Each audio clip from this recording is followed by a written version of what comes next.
प्यारे बच्चों, आप लोगों को मैं आज अपने एक प्रतीक है उसके बारे में बताना चाहती हूँ।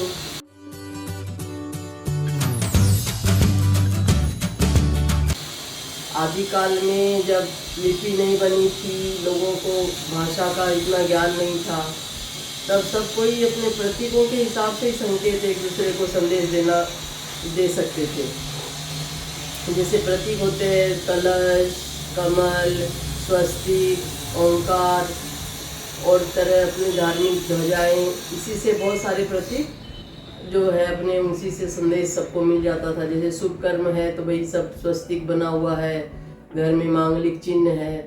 और जैसे कोई पुराने ज़माने में प्रथा थी, अभी भी शायद होगी राजस्थान की तरफ, कि बच्चे का जब जन्म होता था तो घर के बाहर हाथ से और गेरू से छाप लगा देते थे, तो लोगों को बताना नहीं पड़ता था, अपने आप लोग समझ जाते थे कि इस घर में नए बच्चे का आगमन हुआ है। शादी होती थी तो वो मांगलिक चिन्हों से घर सज जाता था, तो लोग समझ जाते थे कि यहाँ एकदम मांगलिक कार्य संपन्न हो रहा है। तो ऐसे ही प्रतीक में हमारा कमल जो है उसका बहुत बड़ा महत्व है बच्चों। वो हमारा राष्ट्रीय फूल भी है। कमल का जो हम जीवन देखते हैं तो कमल का जीवन, कीचड़ में भी कमल खिल जाता है और उसकी नाल जो है उसमें जड़ भी नहीं होती है ज़्यादा, फिर भी उसकी श्वास कोसों दूर पहुंचती है। तो कहने का मतलब कि भाई इंसान कई बार बोलता है कि भाई मैं क्या करूं, मुझे तो ये परिस्थिति नहीं मिली, मुझे ये खानदान नहीं मिला, मैं ऐसे खानदान में जन्म हो गया मेरा, मुझे ऐसे परिवार मिल गया। तो ऐसी कोई बहानेबाजी की कोई कमल के पास गुंजाइश नहीं है। वो तो उसकी नाल में जैसे कम पानी के अंदर रहता है, फिर भी उसकी श्वास, उसकी सुंदरता, उसका जो गुण है वो सर्वमान्य है। लगता है देवता लोग भी उस चीज़ को इतना पसंद करते हैं कि हर देवता उसको, कमल को अपने पास स्थान देते हैं। जैसे ब्रह्मा जी को हम लोग बोलते हैं कमल के ऊपर वो बैठे हुए रहते हैं, लक्ष्मी जी को कमलजा हम लोग बोलते हैं, और विष्णु भगवान कमल हाथ में लेके अपने भक्त की पूजा करने के लिए जैसे इंतजार करते हैं कि भाई मेरा प्यारा भक्त मेरे पास आए तो मैं उसके चरणों में ये जो कमल है वो अर्पित कर दूं। तो कमल का बहुत महत्व है। कमल का जीवन जैसे है भाई कि जहाँ भी आसपास में जैसे कई बार होता है, लोग बोलते हैं कि भाई मेरा परिवेश अच्छा नहीं है, मेरा कुल श्रेष्ठ नहीं है, मेरी जो परिवार है वो श्रेष्ठ नहीं है। तो कमल का ऐसा कोई बहाना कमल के पास नहीं होता है। कमल की नाल जैसे देखते बहुत हार्ड होती है, कड़ी होती है, परंतु उसका मुख है वो एकदम सौम्य, सुंदर, कोमल होता है। तो इंसान का भी बोलते हैं कि भाई मेरुदंड जो है वो हमेशा उसका सधा हुआ होना चाहिए, परंतु उसके विचार, उसकी जो आभा है वो हमेशा मृदुल होनी चाहिए। तो कि सामने मिलने वाला आपको देखे और आपसे खूब आकर्षित हो जाए, आपसे उसको कोई भय नहीं लगे। कठोर मुद्रा चेहरे की जब कोई देखता है तो सामने वाला थोड़ा सहम जाता है, परंतु कमल तो ऐसा है कि उसको खिला हुआ देख के आदमी एकदम मोहित हो जाता है। वो भ्रमर भी देखते हैं एकदम इतना दीवाना हो जाता है कि उसका रस पीने में उसको कभी कभी समझ में भी नहीं आता है कि सूर्य अस्त होने से कमल बंद हो जाएगा और मैं इसी में कैद हो जाऊंगा। फिर कैद होने के बाद कई बार होता है कि सुबह जब सूर्योदय होता है तो कमल खिलता है तो बाहर उड़ सकता है, परंतु उस बीच में अगर किसी माली ने उस फूल को उठा लिया और फूल को ले जाके उसमें चढ़ा दिया और वो किसी के पांव से रौंदा गया तो भंवरा उसी में समाप्त हो जाता है। परंतु वो इतना उसका समर्पण है कि वो अपने जीवन मृत्यु का कोई भान नहीं रखता है। तो बोले हमारा जीवन जो है वो भी ऐसा मधुर, ऐसा सौम्य, ऐसा सुंदर होना चाहिए कि जहाँ भी हम जाएं, जिससे भी हम मिलें, वो एकदम तन्मय होके हमारे अंदर में समा जाए। उसको हम इतने प्यारे लगने लगे कि भाई ये मेरा सबसे बढ़िया, सबसे प्यारा हितैषी है। ऐसा इंसान का जीवन होना चाहिए।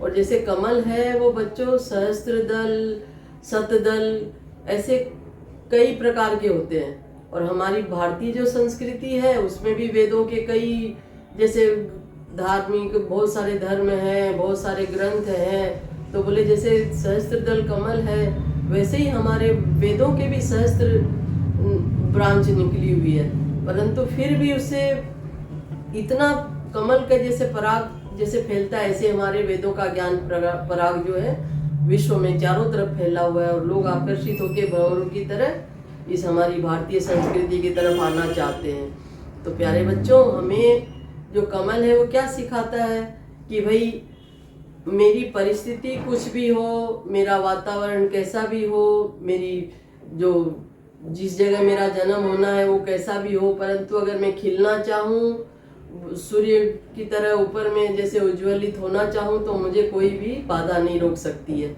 और इंसान का ध्येय हमेशा ऊंचा होना चाहिए। जैसे सूर्य को हम लोग बोलते हैं ना कि नील कमल में, उसको नील कमल बोलते हैं हम लोग, नभ में खिला हुआ तेज पुंज है वो, सूर्य है वो। तो ऐसे हमारा जीवन भी है, वो बहुत चरित्रवान होना चाहिए, बहुत प्यारा, सौम्य, मधुर होना चाहिए। और जैसे कवि जो है वो कमल की इतनी प्रशंसा करते हैं कि हम लोग क्या बोलते हैं, मुख कमल, कर कमल, चरण कमल, सब में हम लोग कमल कमल कमल जोड़ देते हैं। कोई भी अंग की उपमा जो है कमल बिना अधूरी लगती है। कवि एकदम मन भर के, एकदम आकर्षित कमल से होके उसको हर जगह उसको अपनी उपमा देना चाहता है। तो अगर ऐसा जीवन हमारा भी होगा कमल की तरह पवित्र, निश्चल, तो हमें भी जो समाज में जब हम रहेंगे तो हमारे जो भी हितैषी है, पड़ोसी है, परिवार वाले हैं, समाज वाले हैं, देश वाले हैं, सब हमें भी उतना ही सम्मान और प्यार देंगे। तो हमारे जीवन में हमें भी अपना जीवन का जो लक्ष्य है वो हमेशा अच्छा रखना चाहिए, पवित्र रखना चाहिए। तो ये जो हमारी पुरानी जो प्रथा है कि भाई संदेशों, स्मृति चिन्हों के हिसाब से हम लोग जो संदेश देना चाहते हैं, मैसेज देना चाहते हैं, तो वो चिन्ह बनाने से ही लोग समझ जाते हैं कि भाई स्वस्तिक का चिन्ह है, पवित्र चिन्ह है, कमल का चिन्ह है, पवित्र चिन्ह है। तो भाई ये शुभ संकेत होते हैं, शुभ कार्य में उनको मतलब प्रयोग किया जाता है। और जैसे बहुत सारी हम लोगों की धर्म ध्वजाएं हैं, तो उनको देख के लोग समझ जाते हैं कि भाई ये धार्मिक परिवार है, यहाँ पे इस मतलब आस्था वाले लोग रहते हैं। तो हमारा जीवन जो है, हमें जीवन में यही सीख लेना चाहिए कि भाई परिस्थिति और अवसर का रोना न रोके हमें अपने जीवन को उत्कृष्ट बनाना चाहिए। हमेशा उत्थान की तरफ हमारी नज़र होनी चाहिए, वैसा ही हमारा कार्य होना चाहिए। और ऐसा जब हर इंसान करने लगेगा तो राष्ट्र अपने आप राम राज्य स्थापित हो जाएगा।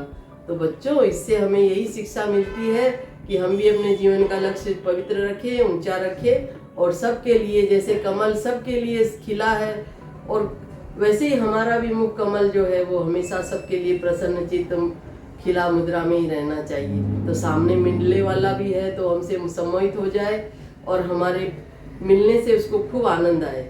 ये संदेश हम लोग अपने समाज को देना चाहते हैं बच्चों।